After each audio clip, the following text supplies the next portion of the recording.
ನಮಸ್ಕಾರ ಸ್ನೇಹಿತರೆ, ನಾನು doctor Arjun, laparoscopic surgeon, Bengaluru.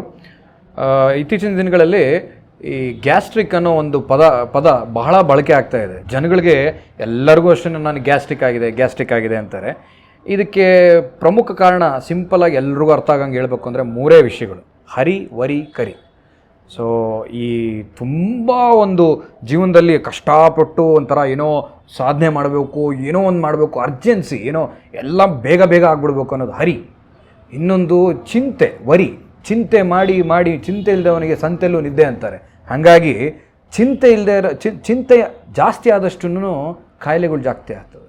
ಅಂಥದ್ರಲ್ಲಿ ಪ್ರಮುಖವಾದಂಥ ಕಾಯಿಲೆ ಈ ಗ್ಯಾಸ್ಟ್ರಿಕ್ಕು ಅನ್ನೋದು ಆ್ಯಕ್ಚುಲಿ ಒಂದು ಲೇಮ್ಯಾನ್ಸ್ ಲ್ಯಾಂಗ್ವೇಜ್, ಅಂದರೆ ಸಾಮಾನ್ಯ ಜನರ ಒಂದು ಪದ. ನಮ್ಮ ಮೆಡಿಕಲ್ ಪುಸ್ತಕಗಳಲ್ಲಿ ಗ್ಯಾಸ್ಟ್ರಿಕ್ ಅನ್ನೋ ಒಂದು ಪದ ಇಲ್ಲ. ಗ್ಯಾಸ್ಟ್ರೈಟಿಸ್ ಅಂತಿದೆ, ಗ್ಯಾಸ್ಟ್ರಿಕ್ ಅಲ್ಸರ್ ಅಂತಿದೆ. ಆ 2 ಪದಗಳು ಇರ್ತವೆ ಹೊರತು ಗ್ಯಾಸ್ಟ್ರಿಕ್ ಅನ್ನೋದು ಅದೊಂದು ಕೊಲೋಕಿಯಲ್ ಲ್ಯಾಂಗ್ವೇಜ್ ಥರ ಆಗೋಗಿದೆ. ಜನ ಕಿವಿ ಮಾತು, ಒಬ್ಬರಿಂದ ಒಬ್ಬರು ಗ್ಯಾಸ್ಟ್ರಿಕ್ ಅಂತ ಹೊರಟೋಗಿದೆ ಹೊರತು ಅದು ಒಂದು ಮೆಡಿಕಲ್ ಟರ್ಮಿನಾಲಜಿ ಅಲ್ಲ. ಸೊ ಹಾಗಾಗಿ ಏನಾಗುತ್ತೆ, ಗ್ಯಾಸ್ಟ್ರೈಟಿಸ್, ನೀವೇನು ಗ್ಯಾಸ್ಟ್ರಿಕ್ ಅಂತ ಮಾತಾಡ್ತೀರಲ್ಲ, ಅದರ ಆ್ಯಕ್ಚುಯಲ್ ಪದ ಬಂದು ಗ್ಯಾಸ್ಟ್ರೈಟಿಸ್. ಐಟಿಸ್ ಅಂತಂದರೆ ಇನ್ಫ್ಲಮೇಷನ್ ಅಂತೀವಿ ನಮ್ಮ ಭಾಷೆಯಲ್ಲಿ. ಇನ್ನೊಂದು ಇನ್ಫೆಕ್ಷನ್ ಅನ್ನೋದು ಎಲ್ಲರೂ ಸರ್ವೇಸಾಮಾನ್ಯವಾಗಿ ಗೊತ್ತಿರೋಂಥ ವಿಷಯ. ಯಾವುದೇ ಒಂದು ಬ್ಯಾಕ್ಟೀರಿಯಾ ಅಥವಾ ವೈರಸ್ಸು ಅಥವಾ ಫಂಗಸ್ಸು ನಮ್ಮ ದೇಹದೊಳಗಡೆ ಹೋದರೆ ಅದನ್ನು ಇನ್ಫೆಕ್ಷನ್ ಅಂತೀವಿ. ಇನ್ಫೆಕ್ಷನ್ ಒಳಗೋಗಿ ಅದು ಅದರಿಂದ ನಮಗೆ ಬೇಡದೇ ಇರೋಂಥ ಒಂದು ಕೆಲಸನ ನಮ್ಮ ದೇಹದಲ್ಲಿ ಮಾಡೋಕ್ಕೆ ಶುರು ಮಾಡಿದಾಗ, ತೊಂದರೆಗಳು ಮಾಡೋಕ್ಕೆ ಶುರು ಆದಾಗ ಅದನ್ನು ನಾವು ಇನ್ಫೆಕ್ಷನ್ ಅಂತೀವಿ. ಆ ತೊಂದರೆಗಳು ಆಗುವಾಗ ನಮ್ಮ ದೇಹ ಯಾವ ರೀತಿ ಅದಕ್ಕೆ ಸ್ಪಂದಿಸುತ್ತೋ ಅದನ್ನು ಐಟಿಸ್ ಅಥವಾ ಇನ್ಫ್ಲಮೇಷನ್ ಅಂತೀವಿ. ಅದರಲ್ಲಿ ನಾವು ರೂಬರ್, ಟ್ಯೂಮರ್, ಕಾಲರ್, ಡಾಲರ್ ಅಂತ 4 ಪದಗಳು ಉಪಯೋಗಿಸ್ತೀವಿ. ಈಗ ಯಾವುದೇ ಒಂದು ಇನ್ಫೆಕ್ಷನ್, ಯಾವುದೋ ಒಂದು ಸೊಳ್ಳೆ ಕಚ್ಚೋದು, ಸಿಂಪಲ್ ಆಗಿರಬೇಕು ಅಂದರೆ ಒಂದು ಸೊಳ್ಳೆ ಕಚ್ಚೋದ್ರೆ ಏನಾಗ್ತದೆ, ಮೊದಲೇನಾಗ್ತದೆ, ಕೆಂಪಾಗ್ತದೆ. ಅದನ್ನು ನಾವು ರೂಬರ್ ಅಂತೀವಿ, ಅಂದರೆ ರೆಡ್ನೆಸ್, ಕೆಂಪಗಾಗೋದನ್ನು ರೂಬರ್. ನೆಕ್ಸ್ಟು ಅಲ್ಲಿ ಬಿಸಿ ಆಗ್ತದೆ, ಕ್ಯಾಲರ್, ಟೆಂಪ್ರೇಚರ್ ಜಾಸ್ತಿ ಆಗೋದನ್ನು ಕ್ಯಾಲರ್. ನೆಕ್ಸ್ಟು ನೋವು ಬರುತ್ತೆ, ಅದನ್ನು ಡಾಲರ್ ಅಂತೀವಿ. ನೆಕ್ಸ್ಟ್ ಟ್ಯೂಮರ್ ಅಂದರೆ ಊದ್ಕೊಳ್ಳುತ್ತೆ, ಸೊ ಅದನ್ನು ಟ್ಯೂಮರ್ ಅಂತೀವಿ. ರೂಬರ್, ಟ್ಯೂಮರ್, ಕ್ಯಾಲರ್, ಡಾಲರ್ ನಮ್ಮ ಭಾಷೆಯಲ್ಲಿ. ಸೊ ಇನ್ಫ್ಲಮೇಷನ್, ಇದೇನೇನು ನಾನು ಹೇಳಿದ್ನಲ್ಲ, ಇದೇ ರೀತಿಯಾದಂಥ ಒಂದು ಪ್ರಕ್ರಿಯೆ ಹೊಟ್ಟೆ ಒಳಗಡೆ ಕೂಡ ಆಗ್ತದೆ. ಅದು ಯಾಕೆ ಆಗ್ತದೆ, ಮೊದಲನೇ ಹೇಳ್ದಂಗೆ ಹರಿ, ವರಿ, ಕರಿ. ಹರಿ ಹೇಳಿದೆ, ವರಿ ಹೇಳಿದೆ, ಇನ್ನೊಂದು ಕರಿ. ಊಟ ಬಲ್ಲವನಿಗೆ ರೋಗವಿಲ್ಲ ಅಂತಾರೆ. ಊಟ ಚೆನ್ನಾಗಿ ಮಾಡೋದು, ಟೈಮಿಗೆ ಕರೆಕ್ಟಾಗಿ ಮಾಡೋದು. ಅದರಲ್ಲಿ ನಮ್ಮ ಜನ್ರೇಷನಲ್ಲಂತೂ ಎಲ್ಲರೂ ಭಾಳ ಅರ್ಜೆಂಟಲ್ಲಿದ್ದೀವಿ, ಎಲ್ರಿಗೂ ಕೆಲಸಗಳಾಗಬೇಕು, ಎಲ್ಲರಿಗೂ ಟೆನ್ಷನ್ ಇರುತ್ತೆ. ಸೊ ಹಾಗಾಗಿ ಟೈಮಿಗೆ ಕರೆಕ್ಟಾಗಿ ಊಟ ಮಾಡಲಿಕ್ಕೆ ಎಲ್ಲರ ಕೈಯಲ್ಲೂ ಸಾಧ್ಯ ಆಗಲ್ಲ. ಯಾಕೆ ನನಗೇ ಆಗಲ್ಲ, ಯಾಕೆಂದರೆ ಆ್ಯಸ್ ಅ ಡಾಕ್ಟರ್, ಒಬ್ಬ ಸರ್ಜನ್ ಆಗಿ ಆಪ್ರೇಷನ್ಗಳಿರ್ತವೆ, ಪೇಷಂಟ್ಗಳು ಕಾಯ್ತಿರ್ತಾರೆ, ಏನೋ ಒಂದು ಜೀವ ಉಳಿಸ್ಬೇಕಿರುತ್ತೆ. ಸೊ ಅಂಥ ಟೈಮಲ್ಲಿ ನಮಗೆ ಕರೆಕ್ಟ್ ಟೈಮಿಗೆ ಊಟ ಮಾಡಲಿಕ್ಕೆ ನಮ್ಮ ಕೈಲಿ ಸಾಧ್ಯವಾಗಲ್ಲ. ಎಷ್ಟೋ ಜನ ಕೆಲ್ಸಗಳಿಗೆ ಹೋಗ್ತಿರ್ತಾರೆ, ಬೆಳಗ್ಗೆಯಿಂದ ಸಾಯಂಕಾಲದವರೆಗೂ ಶಿಫ್ಟ್ಗಳಿರ್ತವೆ, ಫ್ಯಾಕ್ಟ್ರಿಲಿ ಕೆಲಸ ಮಾಡ್ತಿರ್ತೀರ, ಆಮೇಲೆ ಡ್ರೈವಿಂಗ್ ಕೆಲಸ ಮಾಡ್ತಿರ್ತೀರ, ಆಫೀಸಲ್ಲಿ ಕೆಲಸ ಮಾಡ್ತಿರ್ತೀರ, ಟೀಚಿಂಗ್ ಕೆಲಸ, ಎಷ್ಟೋ ನಾನಾ ರೀತಿಗಳ ಕೆಲಸಗಳಿರ್ತವೆ. ಸೊ ಎಲ್ಲ ರೀತಿ ಕೆಲಸಗಾರರಲ್ಲೂ ಅವ್ರದ್ದೇ ಆದಂಥ ಕಷ್ಟಗಳಿರ್ತವೆ. ಆದರೆ ಆ ಒಂದು ಕಷ್ಟದ ಸಮಯದಲ್ಲೂ ಕೂಡ ನಾವು ಏನೋ ಒಂದು ಎಚ್ಚರ ತಗೊಂಡು ಸ್ವಲ್ಪ ಒಂದು ಮ್ಯಾನೇಜ್ ಮಾಡಿಕೊಂಡು ಊಟದ ಬಗ್ಗೆ ಸ್ವಲ್ಪ ಗಮನ ಕೊಟ್ಟರೆ, ನೀರು ಕುಡಿಯೋದ್ರ ಬಗ್ಗೆ ಸ್ವಲ್ಪ ಗಮನ ಕೊಟ್ಟರೆ, ಈ ಒಂದು ತೊಂದರೆಗಳು ಆಲ್ಮೋಸ್ಟ್ ಒಂದು ಅರ್ಧದಷ್ಟು ನಾವು ಕಮ್ಮಿ ಮಾಡ್ಕೋಬೋದು. 90% ಕಮ್ಮಿ ಮಾಡ್ಬೋದು ಅಂತ ಹೇಳ್ಬೋದು. ಆದರೆ ನಮ್ಮ ಜನ್ರೇಷನ್, ಈಗಿನ ಕಾಲದ ಆಹಾರ ಪದಾರ್ಥಗಳು, ಆಹಾರ ವಿಧಾನಗಳು ತೊಗೊಂಡ್ರೆ ಆ್ಯಕ್ಚುಲಿ ಸ್ವಲ್ಪ ಕಷ್ಟ. ಯಾಕೆಂದರೆ ಹಳೆಗಾಲದಲ್ಲಿ ನಮ್ಮ ಹಿರಿಯರು, ನಮ್ಮ ತಂದೆ ತಾಯಿಗಳು, ನಮ್ಮ ತಾತ ಅತ್ಯಂದಿರಲ್ಲ, ಅವರು 100 ವರ್ಷ 120 ವರ್ಷ ಬದುಕೋರು. ಯಾಕೆ ಅಂದರೆ ಆಗಿನ ವಾತಾವರಣ ಹಂಗಿತ್ತು, ಆಗಿನ ಊಟ, ಆಗಿನ ನೀರು ಅಷ್ಟು ಚೆನ್ನಾಗಿರ್ತಿತ್ತು. ಈಗಿನ ಕಾಲದಲ್ಲಿ ನಮ್ಮ ದುರ್ಭಾಗ್ಯ ಅದು, ಏನೂ ಮಾಡಲಿಕ್ಕಾಗೋದಿಲ್ಲ. ಆಗಿನ ಕಾಲದಲ್ಲಿ ಎಲ್ಲ ಒಟ್ಟಿಗೆ ಕೂತ್ಕೊಂಡು ಕೈ ತುತ್ತನ್ನು ತಿನ್ಕೊಂಡು ಚೆನ್ನಾಗಿರ್ತಿದ್ರು, ಹೆಲ್ತಿ ಫುಡ್ ಇರ್ತಿತ್ತು. ಒಂದು ತರಕಾರಿಗಳಾಗಲಿ, ಏನೇ ಒಂದು ಹಣ್ಣುಗಳಾಗಲಿ ಭಾಳ ಚೆನ್ನಾಗಿರೋಂಥ ಒಂದು ಕ್ವಾಲಿಟಿಯಲ್ಲಿ ಸಿಗ್ತಾಯಿತ್ತು. ಈಗ ಬರೀ ಅದನ್ನೇ ಮಾರ್ಕೆಟಿಂಗ್ ಮಾಡ್ಕೊಂಡು ಆರ್ಗ್ಯಾನಿಕ್ ಅದು ಇದು ಅಂತ ಮಾಡ್ತಾರೆ. ಬಟ್ ಅದು ಎಷ್ಟು ನಿಜಾನ, ಯಾವ ಮಟ್ಟಕ್ಕೆ ಅದು ನಿಜಾನ ಗೊತ್ತಿಲ್ಲ. ನಮ್ಮ ಹಿತ್ತಲಲ್ಲಿ ಬೆಳೆಸೋಂಥ ಗಿಡಗಳು, ನಮ್ಮ ಹಿತ್ತಲಲ್ಲಿ ಬೆಳೆಯುವಂಥ ಹಣ್ಣುಗಳು, ಅದನ್ನೇ ತಿಂದು ನಾವು ಎಷ್ಟೋ ಚೆನ್ನಾಗಿರ್ತಿದ್ವಿ ಆ ಕಾಲದಲ್ಲಿ. ಸೊ ಈಗಿನ ಆಹಾರ ಪದ್ಧತಿಗಳು ಎರಡೂ ಬದಲಾಗಿರೋದ್ರಿಂದ ಈ ಎಲ್ಲ ಒಂದು ತೊಂದರೆಗಳಾಗ್ತದೆ. ಜೊತೆಯಲ್ಲಿ ಲೈಫ್ ಸ್ಟೈಲ್, ನಮ್ಮ ಒಂದು ಈ ಜೀವನ ಚೆನ್ನಾಗಿ ಮಾಡಬೇಕು, ನಾವು ಚೆನ್ನಾಗಿರಬೇಕು, ಜಾಸ್ತಿ ದುಡಿಬೇಕು ಅನ್ನೋ ಒಂದು ದುರಾಸೆಯಿಂದ ಮನುಷ್ಯ ತನ್ನ ಹೆಲ್ತ್ ಬಗ್ಗೆ ಅಷ್ಟು ಗಮನ ಕೊಡ್ತಾ ಇಲ್ಲ. ಹಂಗಾಗಿ ಈ ತೊಂದರೆಗಳೆಲ್ಲ ಆಗ್ತಾ ಇರೋದು. ಸೊ ಗ್ಯಾಸ್ಟ್ರೈಟಿಸ್, ನಾನು ಹೇಳ್ದಂಗೆ ಗ್ಯಾಸ್ಟ್ರಿಕ್ ಟ್ರಬಲ್ ಅಂತ, ಗ್ಯಾಸ್ ಟ್ರಬಲ್ ಅಂತ ಇನ್ನೊಂದು ಹೇಳ್ತಾರೆ, ಅದು ಬೇರೆ. ಜನ ನನಗೆ ತುಂಬ ಗ್ಯಾಸ್ ಪಾಸ್ ಆಗುತ್ತೆ ಡಾಕ್ಟ್ರೆ, ತೇಗು ಜಾಸ್ತಿ ಬರುತ್ತೆ, ಉಳಿ ತೇಗು ಬರುತ್ತೆ. ಸೊ ಉಳಿ ತೇಗು ಜಾಸ್ತಿ ಬರೋದು ಇದೆಲ್ಲ ಗ್ಯಾಸ್ಟ್ರೈಟಿಸ್, ಹೊಟ್ಟೆಗೆ ಅಂದರೆ ಜಠರ, ಅದಕ್ಕೆ ಸಂಬಂಧಪಟ್ಟಿದ್ದು. ನಾವು ಊಟ ಮಾಡೋದು ಬಾಯೊಳಗಡೆ ಹೋದ್ಮೇಲೆ ಇಲ್ಲಿಂದ ಒಂದು ಪೈಪ್ ಕೆಳಗಿಳಿಯುತ್ತೆ, ಅದನ್ನು ನಾವು ಮೆಡಿಕಲ್ ಟರ್ಮ್ನಲ್ಲಿ ಈಸೋಫೇಗಸ್ ಅಂತೀವಿ, ಫುಡ್ ಪೈಪ್. ಅದು ಹೋಗಿ ಒಂದು ಚೀಲಕ್ಕೆ ಜಾಯ್ನ್ ಆಗುತ್ತೆ, ಅದನ್ನು ನಾವು ಸ್ಟಮಕ್ ಅಂತೀವಿ, ಜಠರ, ಕನ್ನಡದಲ್ಲಿ ಹೇಳಬೇಕು ಅಂದರೆ ಜಠರ. ಸೊ ಅಲ್ಲಿ 4ರಿಂದ 5 ಗಂಟೆ ಕಾಲ ಊಟ ಅಲ್ಲಿರುತ್ತೆ. ಸೊ ನಾವು ಊಟ ಮಾಡಿದ್ದು ಏನು ಈಚೆ ಬರಬೇಕು ಅಂದರೆ 2 ದಿನ ಬೇಕಾಗುತ್ತೆ ಸ್ನೇಹಿತರೆ.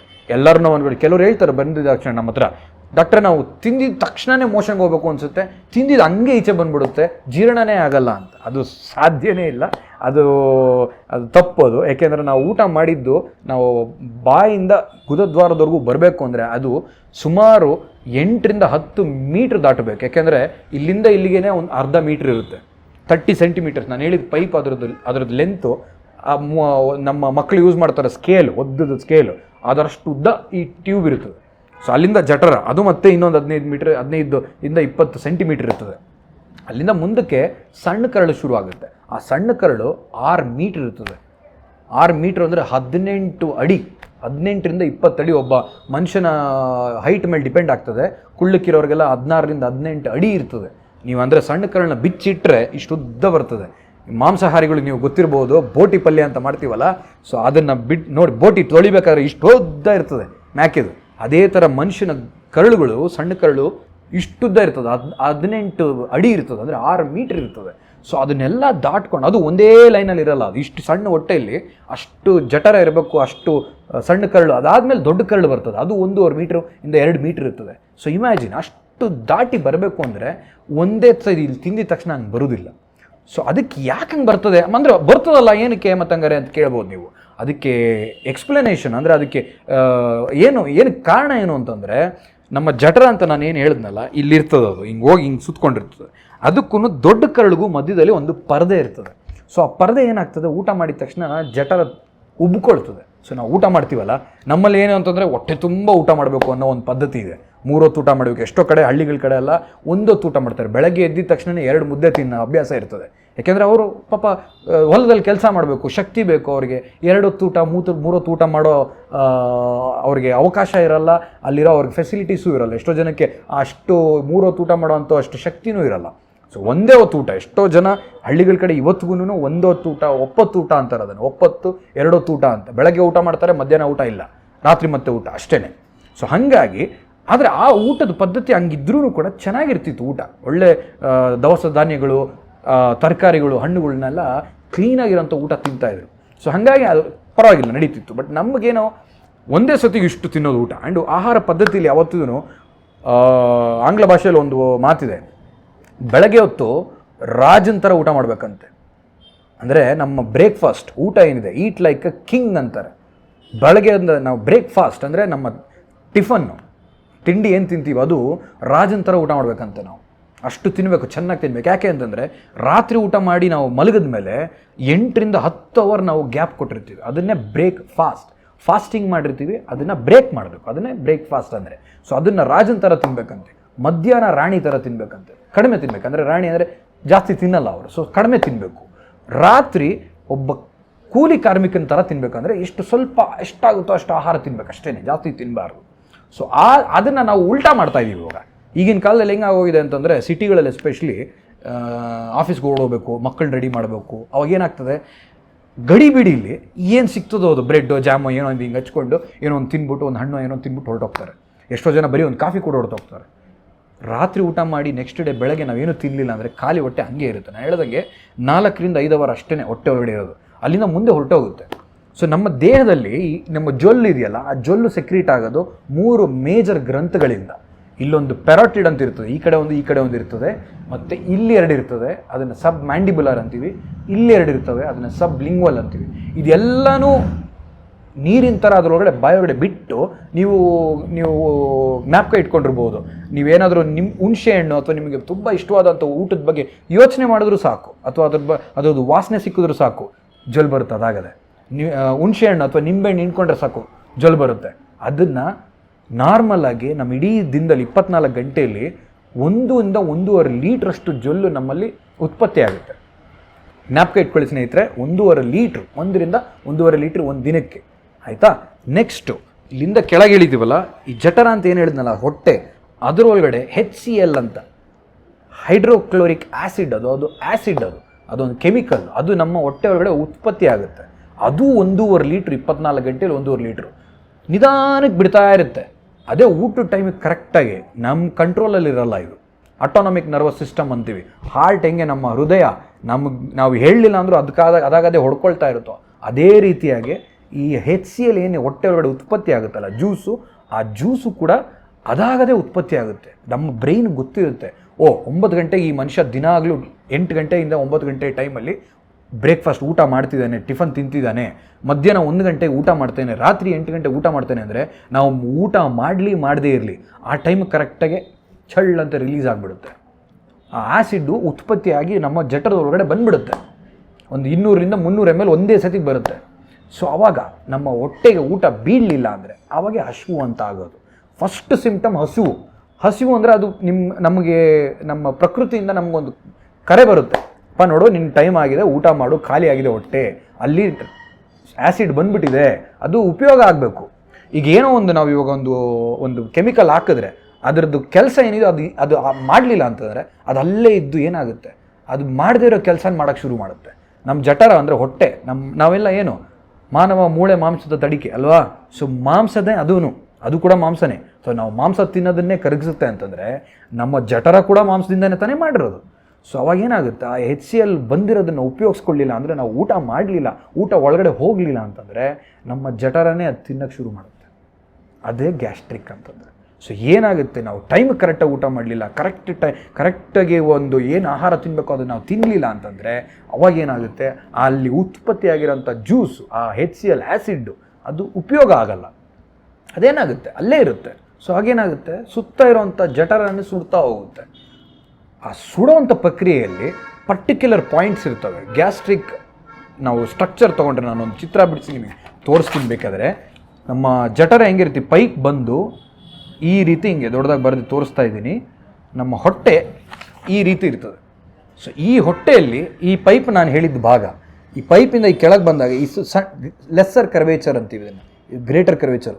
ನೋಡಿ, ನಾವು ಮನುಷ್ಯರೆಲ್ಲ ನಾವು ನಿಂತ್ಕೊಳ್ತೀವಿ, ಎಲ್ಲ ಅಡ್ಡಾಡಿ ಬರ್ತೀವಿ ಅಂತ ಅಂತಾರಲ್ಲ, ಅಡ್ಡಾಡೋದು ಮನುಷ್ಯರಲ್ಲ, ಪ್ರಾಣಿಗಳು ಅಡ್ಡಾಡ್ತವೆ. ಯಾಕೆಂದರೆ ಅಡ್ಡಡ್ಡ ಇರ್ತವೆ ಅವಕ್ಕೆ. ಈ ಸಿಸ್ಟಮ್ ಏನಿದೆಯಲ್ಲ ಅದು ಅಡ್ಡಡ್ಡ ಇರೋದು. ನಾವು ಓಡಾಡ್ತೀವಿ ಅಂದರೆ ನಡೆದಾಡ್ಬೇಕಾದ್ರೆ ನಾವು 2 ಕಾಲು ನಮ್ದು ಸ್ಟ್ರೈಟ್ ಇರ್ತದೆ. ಸೊ ಇದು ನಮ್ಮದು ಹಿಂಗೆ ಎತ್ತಿ ನಿಂತಾಗ ಹಿಂಗೆ ಇರ್ತದಲ್ಲ, ಆ್ಯಸಿಡ್ ಎಲ್ಲ ಇಲ್ಲಿ ಬಂದು ಇಲ್ಲಿ ಕಲೆಕ್ಟ್ ಆಗಿರ್ತದೆ, ಹಿಂಗೆ ಇರ್ತದೆ. ಸೊ ಈ ಜಾಗದಲ್ಲಿ ಅದು ತಿಂದು ಏನಾಗ್ತದೆ, ಒಂದು ದಿನ ಹುಣ್ಣಾಗ್ತದೆ. ಅಲ್ಲಿ ಎಲ್ಲ ತಿಂದು ಬಿಡ್ತದಲ್ಲ, ಅದು ಅವಾಗ ಏನಾಗುತ್ತೆ, ಅಲ್ಲಿ ಹುಣ್ಣಾಗುತ್ತೆ. ಇನ್ನೊಂದು ಸಣ್ಣ ಕರಳು ಮೊದಲನೇ ಭಾಗದಲ್ಲಿ ಅಥವಾ 2ನೇ ಭಾಗದಲ್ಲಿ ಹುಣ್ಣಾಗ್ತದೆ. ಸೊ ಇದನ್ನು ನಾವು ಗ್ಯಾಸ್ಟ್ರಿಕ್ ಅಲ್ಸರ್ ಅಂತೀವಿ. ಸೊ ಗ್ಯಾಸ್ಟ್ರೈಟಿಸ್ ಹೇಳಿದೆ, ನೆಕ್ಸ್ಟ್ ಆಗೋದು ಗ್ಯಾಸ್ಟ್ರಿಕ್ ಅಲ್ಸರ್. ಇದು ಕಾಂಪ್ಲಿಕೇಶನ್. ಸೊ ಜಾಸ್ತಿ ಆದರೆ ಏನಾಗ್ತದೆ ಅಂತ, ಯಾವಾಗೋ 1-2 ಸತಿ ಆದರೆ, ವಾರಕ್ಕೊಂದ್ಸತಿ ನಾವು ಕರೆಕ್ಟಾಗಿ ಊಟ ಮಾಡಲಿಲ್ಲ, ಎಷ್ಟೋ ಸತಿ ಹಿರಿಯರೆಲ್ಲ ಮೊದಲೆಲ್ಲ ಎಲ್ಲರೂ ಪ್ರತಿಯೊಬ್ಬರು, ಅದರಲ್ಲೂ ಹೆಂಗಸರು ವಾರಕ್ಕೊಂದು ದಿವಸ ಉಪವಾಸ ಇರೋರು. ಅದು ಒಳ್ಳೆಯದೇನೆ ಆ್ಯಕ್ಚುಲಿ. ಆದರೆ ಸೈಂಟಿಫಿಕಲಿ ಹೇಳಬೇಕು ಅಂದರೆ ಅದು ಮಾಡೋದ್ರಿಂದ, ಯಾವಾಗೋ ಒಂದು ಸತಿ ಮಾಡೋದ್ರಿಂದ ಏನೂ ತೊಂದರೆ ಇಲ್ಲ. ಆದರೆ ದಿನಾಗಲೂ ಏನೋ ಮಧ್ಯಾಹ್ನ ನಾನು ಊಟನೇ ಮಾಡೋಕ್ಕಾಗ್ತಿಲ್ಲ, ಅಥವಾ ಎಷ್ಟೋ 5 ಗಂಟೆಗೆಲ್ಲ ಊಟ ಮಾಡ್ತೀನಿ, ರಾತ್ರಿ ಊಟ ಮಾಡೋದಿಲ್ಲ, ಬೆಳಗ್ಗೆ ಟಿಫನ್ ತಿನ್ನೋದಿಲ್ಲ ಅಂತ ಆದಾಗ ಆ ಟೈಮಲ್ಲಿ ಬರೋವಂಥ ಆ್ಯಸಿಡ್ಡು ಸುಡ್ತಾ ಹೋಗುತ್ತೆ. ಸೊ ಫಸ್ಟು ಗ್ಯಾಸ್ಟ್ರೈಟಿಸ್ ಆಗುತ್ತೆ, ಉರಿ ಬರೋಕ್ಕೆ ಶುರು ಆಗುತ್ತೆ, ತೇಗ್ ಜಾಸ್ತಿ ಬರೋಕ್ಕೆ ಶುರು ಆಗುತ್ತೆ, ಇದೆಲ್ಲ ಆಗ್ತವೆ. Next is complication. ಇದನ್ನು ಸರಿ ಮಾಡ್ಕೊಳ್ಳಿಲ್ಲ ಅಂದರೆ ಏನಾಗ್ತದೆ ಅಂತಂದರೆ, ನಾನು ಹೇಳ್ದಂಗೆ ಹುಣ್ಣಾಗ್ತದೆ. ನಾವು ಆ್ಯಸ್ ಮೆಡಿಕಲ್ ಸ್ಟೂಡೆಂಟ್ಸ್, ನಾವು ಹುಡುಗರಿದ್ದಾಗ ಅಂದರೆ ಸ್ಟೂಡೆಂಟ್ಸ್ ಓದಬೇಕಾದ್ರೆ, ನಾವು PG ಸ್ಟೂಡೆಂಟ್ಸ್ ಅಂತ ಇರ್ತಿದ್ವಿ, ನಾವು ಪೋಸ್ಟ್ ಗ್ರ್ಯಾಜುಯೇಷನ್ ಮಾಡಬೇಕಾದ್ರೆ ನೈಟ್ ಡ್ಯೂಟೀಸ್ ಅಂತ ಹಾಕೋರು, ರಾತ್ರಿ ಹೊತ್ತು ನಮಗೆ ಪೇಷಂಟ್ಗಳು ಬರೋರು. ನಾನು Andhra ಪ್ರದೇಶಲ್ಲಿ 3 state, Andhra Pradesh, Karnataka, Tamil Nadu, 3 ಸ್ಟೇಟ್ದು border meet ಆಗೋಂಥ ಊರಲ್ಲಿ ನಾನು ಓದಿದ್ದು, ಚಿತ್ತೂರು ಡಿಸ್ಟ್ರಿಕ್ಟಲ್ಲಿ ನಾನು ಓದಿದ್ದು. ಸೊ ಅಲ್ಲಿ ಓದ್ಬೇಕಾದ್ರೆ ನನಗೆ ಇವತ್ತಿಗೂ ಜ್ಞಾಪಕ ಸ್ನೇಹಿತರೆ, ಪ್ರತಿದಿನ ರಾತ್ರಿ ಕಮ್ಮಿ ಅಂದರೂ 2 ಜನಕ್ಕೆ ಆ ಹುಣ್ಣು ಏನು ಹೇಳಿದ್ನಲ್ಲ ನಾನು, ಆ ಹುಣ್ಣು ಕೊರಿತಾ ಎಷ್ಟು ದಪ್ಪ ಇರ್ತದೆ, ಹಬ್ಬ ಅಂದರೆ 3 mm ಇರ್ತದೆ ಅಷ್ಟೇ. ಏನು ನಮ್ಮ ಜಠರದ್ದು ಟ್ಯೂಬ್ ಇರ್ತದೆ, ಅದು ತೂತು ಆಗಿ ಒಂದಿನ ತೂತು ಹೊಡಿತದೆ, ತೂತೇ ಆಗಿಬಿಡ್ತದೆ ಸ್ನೇಹಿತರೆ. ನಾವು ಕಣ್ಣಾರೆ ಕಂಡಿದ್ದೀವಿ, ಅದನ್ನು ಟ್ರೀಟ್ಮೆಂಟ್ ಮಾಡಿದ್ದೀವಿ. ಆ ಹೊಟ್ಟೆ ಒಳಗಡೆ ಒಂದು ತೂತು ಆಗಿಬಿಡುತ್ತೆ, ರಂಧ್ರ ಆಗಿಬಿಡುತ್ತೆ. ಸಣ್ಣ ಕರಳಲ್ಲಿ ತೂತಾಗುತ್ತೆ. ತೂತಾದಾಗ ಏನಾಗುತ್ತೆ, ನಾವು ಊಟ ಮಾಡಿದ್ದು ಮತ್ತು ನಾವು ನಮ್ಮ ಏನು ನೀವು ವಾಂತಿ ಮಾಡಿದಾಗ ಗೊತ್ತಾಗುತ್ತೆ ನಿಮಗೆ ಎಷ್ಟು ಇದಿರುತ್ತೆ ಅಂತ. ಅದರಲ್ಲಿ ಪಿತ್ತ ಇರ್ತದೆ, ಅದರಲ್ಲಿ ಆ ಆ್ಯಸಿಡ್ ಇರ್ತದೆ, ಅದೆಲ್ಲ ಈಚೆ ಬಂದುಬಿಡುತ್ತೆ. ಈಚೆ ಬಂದಾಗ ಏನಾಗುತ್ತೆ, ಹೊಟ್ಟೆ ಒಳಗಡೆ ಎಲ್ಲ ಇರೋದು ಏನು ಒಳಗಡೆ ಇರಬೇಕಾಗಿರುತ್ತೋ ಅದೆಲ್ಲ ಒಳಗಡೆ ಈಚೆ ಬಂದು ಅದೆಲ್ಲ ಫುಲ್ಲು ಪೆರಿಟೊನೈಟಿಸ್ ಅಂತೀವಿ ನಾವು. ಇನ್ಫೆಕ್ಷನ್ ಆಗಿ ಪೂರ್ತಿ ಮನುಷ್ಯ ಒದ್ದಾಡ್ತಿರ್ತಾನೆ, ಅಷ್ಟು ನೋವಾಗ್ತದೆ. ಸೊ ಆ ತೂತಾದನ್ನು ಏನು ಮಾಡ್ತೀವಿ, emergency. It is called hollow viscus perforation, ಅಂದರೆ perforated duodenal ulcer or perforated gastric ulcer. Perforation ಅಂದರೆ ಪಂಚರು, ಮಾಮೂಲಿ ಟ್ಯೂಬ್ ಟೈರ್ ಪಂಚರ್ ಆದಂಗೆ ಪಂಚರ್ ಆಗೋಗುತ್ತೆ, ಒಳಗಡೆ ಇರೋದೆಲ್ಲ ಈಚೆ ಬಂದುಬಿಡುತ್ತೆ. ಸೊ ಅವಾಗೇನು ಮಾಡ್ತೀವಿ ನಾವು, ಇಮ್ಮಿಡಿಯೇಟಾಗಿ ಆ ಪೇಷಂಟ್ನ ಅಡ್ಮಿಟ್ ಮಾಡಿ, ಆ ಮನುಷ್ಯನಿಗೆ ಏನೂ ತಿನ್ನೋಕ್ಕಾಗಲ್ಲ, ಯಾಕೆಂದ್ರೆ ತಿಂದಿದ್ದೆಲ್ಲ ಈಚೆ ಬಂದುಬಿಡುತ್ತೆ ಅಲ್ಲಿಂದ.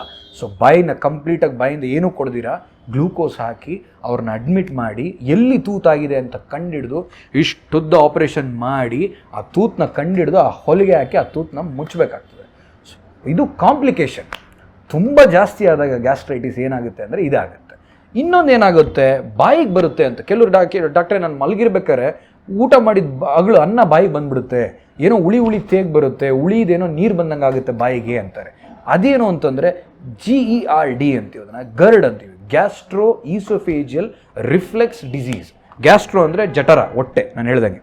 ಈಸೋಫೇಗಸ್ ಅಂದರೆ ಆ ಟ್ಯೂಬ್ಗೂ ಈ ಹೊಟ್ಟೆಗೂ ಮಧ್ಯದಲ್ಲಿ ಒಂದು ವ್ಯಾಲ್ವ್ ಇರ್ತದೆ. ನಾವು ಇವಾಗ ಕೊಳಾಯಿ ಓಪನ್ ಮಾಡಿದ್ರೆ ಯಾವ ರೀತಿ ನೀರು ಬರ್ತದಲ್ಲ, ಅದು ನೀರು ನಿಲ್ಲಿಸಲಿಕ್ಕೆ ಒಂದು ವ್ಯಾಲ್ವ್ ಇರ್ತದೆ. ಅದೇ ಥರ ದೇವರು ನಮಗೆ ವ್ಯಾಲ್ವ್ ಕೊಟ್ಟಿರ್ತಾನೆ. ಆ ವ್ಯಾಲ್ವ್ ಒಂದು ಕಡೆಗೆ ಮಾತ್ರ ಹೋಗಕ್ಕೆ ಬಿಟ್ಟಿರ್ತಾನೆ. ಅಂದರೆ ನಾವು ಊಟ ನುಂಗಿದಾಗ ಅಥವಾ ನೀರು ನುಂಗಿದಾಗ ಒಳಗೆ ಮಾತ್ರ ಹೋಗ್ಬೇಕು, ವಾಪಸ್ ಈಚೆ ಬರಬಾರ್ದು ಅಲ್ವಾ. ವಾಪಸ್ ಈಚೆ ಬರೋಂಗಿದ್ರೆ ನಾವು ಊಟ ಮಾಡಿದ್ದೆಲ್ಲ ವಾಪಸ್ ಈಚೆ ಬಂದುಬಿಡುತ್ತೆ. ಮಲಗಿದ ತಕ್ಷಣ ಅಥವಾ ಬಗ್ಗಿದ ತಕ್ಷಣ ಎಲ್ಲ ಈಚೆ ಬಂದುಬಿಡ್ಬೇಕು ಅಲ್ವಾ. ಅದು ಬರದೇ ಇರಲಿ ಅಂತ ಭಗವಂತ ನಮಗೆ ಅದು ಸ್ಪಿಂಕ್ಟರ್ ಕೊಟ್ಟಿರ್ತಾನೆ. ಅದನ್ನು ಸ್ಪಿಂಕ್ಟರ್ ಅಂತೀವಿ, ಲೋಯರ್ ಈಸೋಫೇಜಿಯಲ್ ಸ್ಪಿಂಕ್ಟರ್ ವ್ಯಾಲ್ವ್. ಮಾಮೂಲಿ ನಿಮಗೆಲ್ಲ ಅರ್ಥ ಆಗಬೇಕು ಅಂದರೆ ಕೊಳಾಯಿನ ವಾಲ್ವ್ ಅಷ್ಟೇ.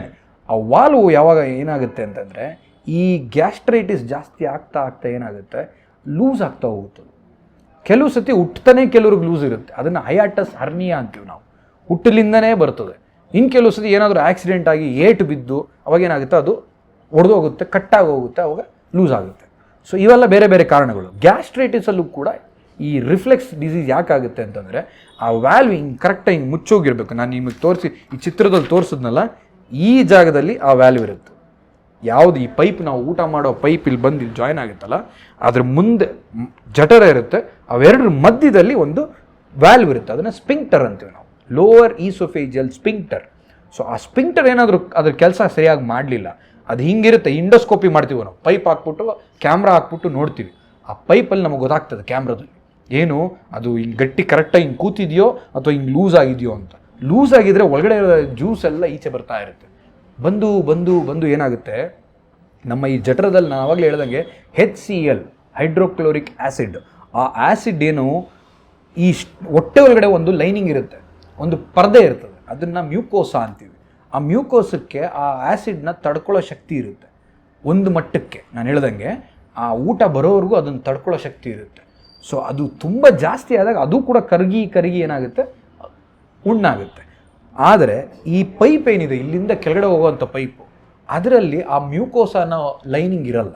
ಸೊ ಏನಾಗುತ್ತೆ, ಈ ಆ್ಯಸಿಡ್ ಈಚೆ ಬಂದಾಗ ಏನಾಗುತ್ತೆ, ಅದು ಸುಡೋಕ್ಕೆ ಶುರು ಮಾಡುತ್ತೆ. ಸೊ ಇಮಿಡಿಯೇಟಾಗಿ ಸುಡುತ್ತದು. ಸೊ ಅವಾಗೇನಾಗುತ್ತೆ, ಈ ವ್ಯಾಲ್ವ್ ಲೂಸ್ ಆದಾಗ ಈ ಆ್ಯಸಿಡ್ ಈಚೆ ಬಂದು ಈ ಪೈಪಲ್ಲಿ ಗಾಯಗಳಾಗ್ತವೆ, ಹುಣ್ಣುಗಳಾಗ್ತವೆ. ಸೊ ಅದನ್ನು ನಾವು gastro oesophageal reflux disease causing oesophageal erosions ಅಂತೀವಿ. ಅಂದರೆ ಎರೋಷನ್ಸ್ ಅಂತಂದರೆ, ಈ ನಾವು ಒಂದು ಸ್ಯಾಂಡ್ ಪೇಪರ್ ಗೊತ್ತಿರಬೇಕು ನಿಮ್ಗೆ, ಪೇಂಟ್ ಮಾಡಲು ಉಪಯೋಗಿಸ್ತಾರೆ. ಅದನ್ನು ತೊಗೊಂಡು ಹಿಂಗೆ ಮೈ ಮೇಲೆ ಹಿಂಗೆ ಉಜ್ಜಿದ್ರೆ ಹೆಂಗಾಗಿ ಕೆಂಪಗಾಗ್ಬಿಡುತ್ತೆ, ಅಥವಾ ಬಿದ್ದರೆ ನಾವು ಮಣ್ಣಲ್ಲಿ ಏನಾದ್ರು ಬಿದ್ದರೆ ಉಜ್ಕೊಂಡು ಹೋಗುತ್ತಲ್ಲ, ಆ ರೀತಿಯಲ್ಲಿ ಉಜ್ಜೋಗುತ್ತೆ, ಎಲ್ಲ ಕೆಂಪಗಾಗ್ಬಿಡುತ್ತೆ. ಅದು ಸಿಕ್ಕಾಪಟ್ಟೆ ಉರಿ ಬರುತ್ತೆ. ಅಯ್ಯೋ ಡಾಕ್ಟ್ರೇ ತುಂಬ ಉರಿ ಬರುತ್ತೆ ಅಂತ. ಒಂದು ಗ್ಯಾಸ್ಟ್ರಿಕ್ ಮಾತ್ರೆ ತೊಗೊಂಡ್ರೆ ಕಡಿಮೆ ಆಗುತ್ತೆ. ಗ್ಯಾಸ್ಟ್ರಿಕ್ ಮಾತ್ರೆ ಅಂದರೆ ಏನು ಅಂದರೆ, ಅದು ಆ್ಯಸಿಡ್ ಸೆಕ್ರೀಷನ್ನ ಕಡಿಮೆ ಮಾಡುತ್ತೆ, ಟೆಂಪರರಿಯಾಗಿ ಕಡಿಮೆ ಮಾಡುತ್ತೆ. ಹಂಗಾಗಿ ನೀವು ಅದು ತೊಗೊಂಡಾಗ ನಿಮಗೆ ಚೆನ್ನಾಗಿರುತ್ತೆ. ಅದು ಯಾವಾಗ ಮತ್ತೆ ಅದ್ರ ಎಫೆಕ್ಟ್ ಕಡಿಮೆ ಆಗೋಗುತ್ತೋ, ನಿಂತೋಗುತ್ತೋ, ಮತ್ತೆ ಆ್ಯಸಿಡ್ ಸೆಕ್ರೀಷನ್ ಜಾಸ್ತಿ ಆಗುತ್ತೆ, ಮತ್ತೆ ಆ್ಯಸಿಡ್ ಈಚೆ ಬರುತ್ತೆ, ಮತ್ತೆ ಅಲ್ಲಿ ಸುಡುತ್ತೆ, ಮತ್ತೆ ಉರಿ ಬರುತ್ತೆ, ಎದೆ ನೋವು ಬರುತ್ತೆ. ಅಯ್ಯೋ ಎದೆ ಹಿಡ್ಕೊಂಡಂಗಾಗುತ್ತೆ, ಉಸಿರಾಡೋಕ್ಕಾಗಲ್ಲ, ಹಂಗಾಗುತ್ತೆ, ಇಲ್ಲೆಲ್ಲ ನೋವು ಬರುತ್ತೆ ಡಾಕ್ಟ್ರೇ ಅಂತಾರೆ. ಸೊ ಇವೆಲ್ಲನೂ ಕೂಡ ಗ್ಯಾಸ್ಟ್ರೈಟಿಸ್ನ ಸಿಂಪ್ಟಮ್ಸ್. ಸೊ ಗ್ಯಾಸ್ಟ್ರಿಕ್ ಅಂತಂದರೆ ಇಟ್ ಈಸ್ ಗ್ಯಾಸ್ಟ್ರೈಟಿಸ್. ಸೊ ಆ ಉಲ್ಟಾ ಬರೋದನ್ನು ನಾವು ಗ್ಯಾಸ್ಟ್ರೋ ಈಸೋಫೇಜಿಯಲ್ ರಿಫ್ಲೆಕ್ಸ್ ಡಿಸೀಸ್ ಅಂತೀವಿ. ನಾನು ಹೇಳಿದೆ ನಿಮಗೆ, ನಾನು ಓದಬೇಕಾದ್ರೆ, ನಾನು ಪೋಸ್ಟ್ ಗ್ರ್ಯಾಜುಯೇಷನ್ ಮಾಡಬೇಕಾದ್ರೆ ತೂತು ಹೊಡಿತಿತ್ತು ಅಂತ ಅಂದ್ಬಿಟ್ಟು, ಆಗಿನ ಟೈಮಲ್ಲಿ ಏನಿತ್ತು ಅಂತಂದರೆ ಈ ನಾನು ಪರ್ಟಿಕ್ಯುಲರ್ಲಿ ನಾನು ಮಾಡಿದ ಜಾಗದಲ್ಲಿ ಚಿತ್ತೂರು ಡಿಸ್ಟ್ರಿಕ್ಟು, ಆಂಧ್ರ ಪ್ರದೇಶ, ಆ ಏರಿಯಾದಲ್ಲೆಲ್ಲ ಖಾರ ಜಾಸ್ತಿ ತಿನ್ನೋದು. ಏನೋ ಒಂಥರ ಅದರಲ್ಲಿ ಹೇಳ್ಕೊಳ್ಳೋದ್ರಲ್ಲೇ ಒಂಥರ ದೊಡ್ಡಸ್ತಿಕೆ, ನಾನು ಇಷ್ಟು ಖಾರ ತಿಂತೀನಿ, ಮೆಣಸಿನ್ಕಾಯಿ ಹಂಗೆ ತಿನ್ಬಿಡ್ತೀನಿ. ಚಿಕ್ಕಂದಿನಿಂದ ತಿನ್ಕೊಂಡು ಅಭ್ಯಾಸ ಇರೋರೇ ಬೇರೆ, ಸಡನ್ನಾಗಿ ಹೋಗಿ ಮಾಡೋದೇ ಬೇರೆ. ಸೊ ಆ ಥರ ಸಾಹಸಗಳು ಮಾಡೋದ್ರಿಂದ ಕೂಡ ಈ ಥರ ತೊಂದರೆಗಳಾಗ್ತವೆ. ಇನ್ನೊಂದೇನು ಅಂತಂದರೆ ಸುಟ್ಟಂಥ ಪದಾರ್ಥಗಳು, ತಂದೂರಿ ಕಬಾಬ್ ಅಂತಾರೆ, ಆ ಥರ ಸುಟ್ಟಿರೋವಂಥದ್ದು, ಅದ್ರ ಮೇಲೆ ಕಪ್ಪಗಾಗಿರ್ತದಲ್ಲ, ಆ ಥರ ಪದಾರ್ಥಗಳು ತಿಂದಾಗೂ ಕೂಡ ಗ್ಯಾಸ್ಟ್ರೈಟಿಸ್ ಜಾಸ್ತಿ ಆಗ್ತವೆ. 10-15 ಸತಿ ಟೀ ಕುಡಿತೀನಿ, ಕಾಫಿ ಕುಡಿತೀನಿ, ಗ್ಯಾಸ್ಟ್ರೈಟಿಸ್ ಆಗ್ತದೆ. ಗುಟ್ಕಾ, ಪಾನು, ತಂಬಾಕು, ಸ್ಮೋಕಿಂಗು, ಡ್ರಿಂಕ್ಸು ಎಲ್ಲ ಕೂಡ ಇವೆಲ್ಲನೂ ಆ ಒಂದು ಗ್ಯಾಸ್ಟ್ರೈಟಿಸ್ನ 10ರಿಂದ 100 ಪಟ್ಟು ಜಾಸ್ತಿ ಮಾಡೋವಂಥ ಒಂದು ವಿಷಯಗಳು. ನಾರ್ಮಲಾಗಿ ನಾವು ಕೆಲವರು ಪೇಷಂಟ್ಗಳು, ಡಾಕ್ಟರ್ ನನಗೆ ಏನೂ ಅಭ್ಯಾಸಗಳೇ ಇಲ್ಲ, ಒಂದು ದಿನ ಒಂದು ಟೀ ಕಾಫಿ ಕುಡಿದಿಲ್ಲ, ಒಂದು ದಿನ ಒಂದು ಸ್ಮೋಕ್ ಮಾಡಿಲ್ಲ, ಡ್ರಿಂಕ್ಸ್ ಮಾಡಿಲ್ಲ, ಒಂದು ಗುಟ್ಕಾ ಪಾನ್ ತಿಂದಿಲ್ಲ, ಏನೂ ಇಲ್ಲ, ಒಂದು ಎಲ್ಲಡಿಕೆನೂ ತಿಂದಿಲ್ಲ, ನನಗೆ ಯಾಕೆ ಡಾಕ್ಟ್ರೆ? ಊಟದ ಅಭ್ಯಾಸಗಳು ಸರಿಯಾಗಿರೋ ಊಟದ ಅಭ್ಯಾಸ, ಟೈಮ್ ಕರೆಕ್ಟಾಗಿ ಊಟ ಮಾಡೋದು, ಕರೆಕ್ಟಾಗಿ ನೀರು ಕುಡಿಯೋದು ಮಾಡ್ತೀವಿ ಅಂತಂದರೆ ಯಾವುದೇ ತೊಂದರೆ ಕೂಡ ಬರಲ್ಲ. ಆಗಲೇ ಹೇಳ್ದಂಗೆ ಊಟ ಬಲ್ಲವನಿಗೆ ರೋಗವಿಲ್ಲ ಅನ್ನೋದು ಬಹಳ ನಿಜ. ಸೊ ಅದನ್ನು ಫಾಲೋ ಮಾಡಿದ್ರೆ ಯಾವುದೇ ರೀತಿಯಾದ ಒಂದು ತೊಂದರೆಗಳು ಕೂಡ ಬರಲ್ಲ. ಸೊ ನಮ್ಮ ಜನ್ರೇಷನ್ನಲ್ಲಿ ಎಸ್ಪೆಷಲಿ ನಮ್ಗಳಿಗೆ ಸಿಗೋವಂಥ ಆಹಾರಗಳು ಮತ್ತು ಆಹಾರ ಪದ್ಧತಿಗಳನ್ನ ನಮ್ಮ ಕೈಲಿರುತ್ತೆ. ಆಹಾರಗಳು ನಮ್ಮ ಸುತ್ತಮುತ್ತ ಏನು ಸಿಗುತ್ತೋ ಅದನ್ನು ನಾವು ಊಟ ಮಾಡಬೇಕು. ಆದಷ್ಟು ಮನೆ ಊಟ, ತಾಯಿ ಮಾಡಿಕೊಟ್ಟು ಊಟ, ಮಡದಿ ಮಾಡಿಕೊಟ್ಟು ಊಟ ಮಾಡಿದ್ರೆ ನಾವು ಈ ಥರ ತೊಂದರೆಗಳಿಂದ ನಾವು ಬಚಾವಾಗ್ಬೋದು. ಸೊ ಮ್ಯಾಕ್ಸಿಮಮ್ ಹಂಗಂತ ಬಂದ ಮೇಲೆ ಏನು ಮಾಡೋದು? ಬಂದ ಮೇಲೆ ಟ್ರೀಟ್ಮೆಂಟ್ ಅಂತೂ ಇದೆ, ಬಟ್ ಮಲ್ಟಿಪಲ್ ಟ್ರೀಟ್ಮೆಂಟ್ಸ್ ಬೇಡ. ನಾನು ಅದೊಂಥರ ಟ್ರೈ ಮಾಡ್ತೀನಿ, ಇದೊಂಥರ ಟ್ರೈ ಮಾಡ್ತೀನಿ, ಈ ಎಕ್ಸ್ಪೆರಿಮೆಂಟ್ಗಳು ಮಾಡೋದು ಬೇಡ. ಕೆಲವ್ರು ಏನು ಅಂತಂದರೆ, ಇದರಲ್ಲಿ ಏನೂ ಆಗಲೇ ಇಲ್ವಲ್ಲ, ಅದಕ್ಕೆ ನಾನು ಅದಕ್ಕೆ ಮಾಡಿದೆ. ಏನಕ್ಕೆ ಆಗ್ತಿದೆ ಅನ್ನೋದನ್ನು ಕಂಡುಹಿಡಿಯೋದು ಬಹಳ ಮುಖ್ಯ. ಸುಮ್ಮನೆ ನಾನೇನೋ ಹೋಗ್ಬಿಟ್ಟು ಮೆಡಿಕಲ್ ಶಾಪಲ್ಲಿ ಗ್ಯಾಸ್ಟ್ರಿಕ್ ಮಾತ್ರೆ ಕೊಡಿ ಅಂದರೆ ಯಾರು ಬೇಕಾದ್ರೂ ಕೊಡ್ತಾರೆ. ಇವಾಗಿನ ಸಾವಿರಾರು ಕಂಪನಿಗಳಿದ್ದಾವೆ, ಎಲ್ಲರಿಗೂ ಬಿಸ್ನೆಸ್ ಆಗಬೇಕು. ನೀವು ಹೋಗಿದ ತಕ್ಷಣ ನಂಗೆ ಹೊಟ್ಟೆ ಉರಿತಾ ಇದೆ, ಗ್ಯಾಸ್ಟ್ರಿಕ್ ಮಾತ್ರೆ ಕೊಡಪ್ಪ ಅಂದರೆ ಒಂದು ಟಾನಿಕ್ ಕೊಡ್ತಾರೆ, ಒಂದು ಮಾತ್ರೆ ಕೊಡ್ತಾರೆ, ಅದಕ್ಕೆ ಡಾಕ್ಟ್ರೇ ಬೇಕು ಅಂತಿಲ್ಲ. ಆದರೆ ಅದು ತಪ್ಪು. ಯಾಕೆಂದರೆ ಆ ಟೈಮಿಗೆ ಮಾತ್ರ ಕಡಿಮೆ ಆಗುತ್ತೆ. ಯಾಕೆ ಆಗ್ತಿದೆ ಅನ್ನೋದನ್ನು ಕಂಡುಹಿಡಿಯೋದು ನಮ್ಮ ಕೆಲಸ. ಅದು ಮೆಡಿಕಲ್ ಶಾಪೋನಾಗಲಿ ಇನ್ನೊಬ್ಬರಾಗಲಿ ಮಾಡಲಿಕ್ಕೆ ಆಗೋದಿಲ್ಲ. ನೀವೇ ಟ್ರೀಟ್ಮೆಂಟ್ ತೊಗೊಳ್ಳೋದು ಸರಿಯಲ್ಲ. ಸೊ ಯಾವುದಕ್ಕೂ ಅದು ಕೈ ಮೀರಿ ಹೋಗೋವರೆಗೂ ನಾನು ಹೇಳಿದ್ನಲ್ಲ, ತೂತೊಡೆಯೋದು ಒಂದು. ಎರಡನೇದೇನಾಗ್ತದೆ, ತುಂಬ ವರ್ಷಗಳಿಂದ ಈ ಥರ ಗ್ಯಾಸ್ಟ್ರೈಟಿಸ್ ಇತ್ತು ಅಂತಂದರೆ ಕ್ಯಾನ್ಸರ್ ಆಗೋವಂಥ ತೊಂದರೆ ಕೂಡ ಒಂದು ರಿಸ್ಕ್ ಇರುತ್ತೆ, 1%. ಅದನ್ನು ನಾನು ಹೆದರಿಸ್ತಾ ಇದ್ದೀನಿ ಅಂತಲ್ಲ, ಇಟ್ ಈಸ್ ಅ ಫ್ಯಾಕ್ಟ್. ನಮ್ಮ ಪುಸ್ತಕದಲ್ಲಿ ನಾವು ಓದಿರೋದನ್ನು ನಾನು ಹೇಳ್ತಾ ಇರೋದು. ನಾನೇ ಸ್ಟಡಿ ಮಾಡಿದ್ದೆ, 250-300 ಎಂಡೋಸ್ಕೋಪಿ ಮಾಡಿ ನಾನು ಓದಬೇಕಾದ್ರೆ ಒಂದು ಪೇಪರ್ ಪ್ರೆಸೆಂಟ್ ಮಾಡಿದ್ದೆ. ಸೊ ಅದರಲ್ಲಿ ಕಮ್ಮಿ ಅಂದ್ರೂ 5-6%, ಅಂದರೆ 100ಕ್ಕೆ 5-6 ಜನಕ್ಕೆ ಸಿವಿಯರ್ ಗ್ಯಾಸ್ಟ್ರೈಟಿಸ್ ಇತ್ತು ಅಂತಂದರೆ ಅವ್ರ ಜೀವನದಲ್ಲಿ ಎಲ್ಲೋ ಒಂದು ಕಡೆ ಗ್ಯಾಸ್ಟ್ರಿಕ್ ಕಾರ್ಸಿನೋಮಾ ಅಂದರೆ ಹೊಟ್ಟೆಯ ಕ್ಯಾನ್ಸರ್ ಬರೋವಂಥ ಚಾನ್ಸಸ್ ಇರುತ್ತೆ. ಸೊ ಹಾಗಾಗಿ ಅದನ್ನು ನೆಗ್ಲೆಕ್ಟ್ ಮಾಡಬಾರ್ದು. ಗ್ಯಾಸ್ಟ್ರೈಟಿಸ್ ಒಂದು ಸತಿ ಬಂತು ಅಂದರೆ ಪರ್ಮನೆಂಟಾಗಿ ಅದನ್ನು ಕ್ಯೂರ್ ಮಾಡೋಕ್ಕಾಗಲ್ಲ. ಯಾರೇ ಏನೇ ಟ್ರೀಟ್ಮೆಂಟ್ ಕೊಟ್ಟರು ಆಗಲ್ಲ. ಅದನ್ನು ಕಂಟ್ರೋಲ್ ಮಾಡಿಕೊಂಡು ಮತ್ತೆ ಜಾಸ್ತಿ ಆಗದೆ ಇರೋಂಗೆ ನೋಡ್ಕೋಬೋದೇ ಹೊರತುಗೂ ಅದನ್ನು ಕಂಪ್ಲೀಟಾಗಿ ಮತ್ತೆ ನನ್ನ ಲೈಫಲ್ಲೇ ಗ್ಯಾಸ್ಟ್ರೈಟಿಸ್ ಬರದೇ ಇರೋಂಗೆ ಮಾಡ್ಕೊಳ್ತೀನಿ ಅಂತ ಯಾರು ಹೇಳ್ತಾರಲ್ಲ, ಅದು ತಪ್ಪು. ಆಗೋದಿಲ್ಲ. ಅದು ಕಂಟ್ರೋಲ್ ಇಟ್ಕೋಬೋದು, ಮತ್ತೆ ಅದು ಜಾಸ್ತಿ ಆಗದೆ ಇರೋಂಗೆ ನೋಡ್ಕೋಬೇಕು. ಯಾಕೆ ಅಂತಂದರೆ ಅದರ ಕಾಂಪ್ಲಿಕೇಶನ್ಸ್ ಇವು, ಒಂದು ತೂತೊಡೆಯೋದು, ಇನ್ನೊಂದು ಕ್ಯಾನ್ಸರ್ ಆಗೋವಂಥ ಚಾನ್ಸಸ್. ಸೊ ಇವೆರಡನ್ನೂ ಗಮನದಲ್ಲಿಟ್ಕೊಂಡು ದಯವಿಟ್ಟು ಊಟದ ಅಭ್ಯಾಸಗಳು, ಊಟದ ಟೈಮಿಂಗ್ಸು ಕರೆಕ್ಟ್ ಮಾಡ್ಕೊಳ್ಳಿ. ನೀರು ಚೆನ್ನಾಗಿ ಕುಡೀರಿ. ಕೆಲವ್ರಿಗೆ ಹೇಳಿದ್ರೆ ನೀರು ಚೆನ್ನಾಗಿ ಕುಡಿತೀನಿ ಡಾಕ್ಟ್ರೇ, ನಾನು ಎಷ್ಟು ನೀರು ಕುಡಿತೀಯಪ್ಪ ಅಂತ. ಮನುಷ್ಯನಿಗೆ, ಒಬ್ಬ ಬೆಳೆದಂಥ ಮನುಷ್ಯನಿಗೆ 60 kg ನಾರ್ಮಲ್ ಆಗಿರೋಂಥ 60 kg 5.5 ಅಡಿ ಮನುಷ್ಯನಿಗೆ ಒಂದು ದಿನಕ್ಕೆ ಕಡಿಮೆ ಅಂದರೆ 4-5 ಲೀಟ್ರ್ ನೀರು ಬೇಕು. ಕೆಲವರು 1 ಲೀಟ್ರ್ ನೀರು ಕುಡಿದ್ಬಿಟ್ಟು ಅಯ್ಯೋ ಜಾಸ್ತಿ ನೀರು ಕುಡಿತೀನಿ ಅಂತ. ತಪ್ಪು. 4 ಅಂದರೆ ಒಂದೇ ಸತಿ 4 ಲೀಟ್ರ್ ಕುಡಿಯೋದಲ್ಲ, ಇಡೀ ದಿನದಲ್ಲಿ 24 ಗಂಟೆಯಲ್ಲಿ 4-5 ಲೀಟ್ರು. ಅದು ಬೇಸಿಗೆಗಾಲದಲ್ಲಿ 6 ಲೀಟ್ರ್ವರೆಗೂ ಬೇಕಾಗ್ತದೆ. ತುಂಬ ಬೆವರ್ತಾರೆ ಅಂತಂದರೆ ಇನ್ನೂ ಜಾಸ್ತಿ ಬೇಕಾಗ್ತದೆ. ಸೊ ಹಾಗಾಗಿ ಊಟದ ಪದ್ಧತಿಗಳು, ಊಟದ ಶೈಲಿ ಮತ್ತು ಊಟದ ವಿಧಾನಗಳು ಬದಲಾಯಿಸ್ಕೊಳ್ಳಿ. ಒಳ್ಳೆ ಊಟ ಮಾಡಿ, ಹೈಜಿನಿಕ್ ಆಗಿರೋಂಥ ಊಟ ಮಾಡಿ, ಆದಷ್ಟು ಮನೇಲಿ ಊಟ ಮಾಡಿ. ಕೆಲವ್ರಿಗೆ ಆಗೋದಿಲ್ಲ, ಆಫೀಸಲ್ಲಿ ಇರ್ತೀವಿ ಸರ್, ಕ್ಯಾಂಟೀನಲ್ಲೇ ಊಟ ಮಾಡಬೇಕು, ನಮ್ಮ ಕೆಲಸದಲ್ಲಿ ಇರ್ತೀವಿ, ನಾವು ಏನು ಮಾಡ್ಲಿಕ್ಕೆ ಆಗೋದಿಲ್ಲ. ಆದಷ್ಟು ಮನೆಯಿಂದನೇ ತೊಗೊಂಡೋಗ್ಲಿಕ್ಕೆ ಪ್ರಯತ್ನ ಪಡಿ. ಆಗಲಿಲ್ವಾ, ಅದು ಸಾಧ್ಯವಾದಷ್ಟು ಕ್ಲೀನಾಗಿರೋಂಥ ಜಾಗ, ಕ್ಲೀನಾಗಿರೋಂಥ ಊಟ. ಇನ್ನೊಂದು ನಾನು ಹೇಳೋದು ಮರ್ತೆ, ಈ ಗ್ಯಾಸ್ಟ್ರೈಟಿಸ್ ಇನ್ನೊಂದು ಕಾರಣ ಏನು ಅಂತಂದರೆ H. ಪೈಲೋರೈ ಅಂತ ಹೇಳ್ತೀವಿ ನಾವು. ಹೆಲಿಕೋಬ್ಯಾಕ್ಟರ್ ಪೈಲೋರೈ. ನಾನು ಹೇಳ್ದಂಗೆ 300 ಎಂಡೋಸ್ಕೋಪಿ ಮಾಡಿದ್ದೆ ನಾನು ಓದಬೇಕಾದ್ರೆ. ಅದರಲ್ಲಿ ಇದು ಕೂಡ ಒಂದು ಸ್ಟಡಿ ಇರುತ್ತೆ. ಅದರಲ್ಲಿ ಒಂದು ಆರ್ಗ್ಯಾನಿಸಮ್ ಇರುತ್ತೆ, ಒಂದು ಬ್ಯಾಕ್ಟೀರಿಯಾ ಇರುತ್ತೆ, ಒಂದು ಕ್ರಿಮಿ. ಸೊ ಅದರ ಹೆಸರು ಹೆಲಿಕೋಬ್ಯಾಕ್ಟರ್ ಪೈಲೋರೈ ಅಂತ. ಸೊ ಅದಕ್ಕೆ ನಾವು HP ಕಿಟ್ ಅಂತ ಹಾಕ್ತೀವಿ. ಅದು ಕೂಡ ಒಂದು ಕಾರಣ ಗ್ಯಾಸ್ಟ್ರೈಟಿಸ್ ಕಾಸ್ ಮಾಡೋದಕ್ಕೆ. ನಾನು ಹೇಳ್ದಂಗೆ ಕೆಲವು ಪೇಷಂಟ್ಗಳು ನನಗೆ ಏನೂ ಅಭ್ಯಾಸಗಳಿಲ್ಲ ಡಾಕ್ಟ್ರೆ, ಊಟನೂ ಕರೆಕ್ಟಾಗಿ ಮಾಡ್ತೀನಿ, ನಾನು ನೀರು ಚೆನ್ನಾಗಿ ಕುಡಿತೀನಿ, ಎಲ್ಲ ಮಾಡ್ತೀನಿ, ಹಂಗೂ ನಂಗೆ ಯಾಕೆ ಹಿಂಗೆ ಅಂತ ಅಂದ್ಬಿಟ್ಟು. ಅದಕ್ಕೆ ಕಾರಣ ಇನ್ನೊಂದು ಅಂದರೆ H. ಪೈಲೋರೈ. ಸೊ ಅವಾಗ ಏನು ಮಾಡ್ತೀವಿ, ಎಂಡೋಸ್ಕೋಪಿ ಮಾಡಿ ಒಂದು ಬಯಾಪ್ಸಿ ತೊಗೊಂಡು ಟೆಸ್ಟಿಗೆ ಕಳಿಸಿ ಅದರಲ್ಲಿ H. ಪೈಲೋರೈ ಇನ್ಫೆಕ್ಷನ್ ಇದೆಯಾ ಅಂತ ನೋಡ್ತೀವಿ. ಅದಿತ್ತು ಅಂದಾಗ ನಾವೇನು ಮಾಡ್ತೀವಿ, HP ಕಿಟ್ ಅಂತ ಹಾಕ್ತೀವಿ. 15ರಿಂದ 21 ದಿನಕ್ಕೆ ಟ್ರೀಟ್ಮೆಂಟ್ ಕೊಡ್ತೀವಿ. ಸೊ ಅವಾಗ ಅದು ಕಡಿಮೆ ಆಗ್ತದೆ. ಸೊ ಇವೆಲ್ಲ ಕಾರಣಗಳನ್ನ ಮನಸ್ಸಲ್ಲಿ ಇಟ್ಕೊಂಡು ದಯವಿಟ್ಟು ನಿಮ್ಮ ಆರೋಗ್ಯದ ಬಗ್ಗೆ ಗಮನ ಕೊಡಿ. ಎಲ್ಲರಿಗೂ ಒಳ್ಳೆಯದಾಗಲಿ. ನಮಸ್ಕಾರ.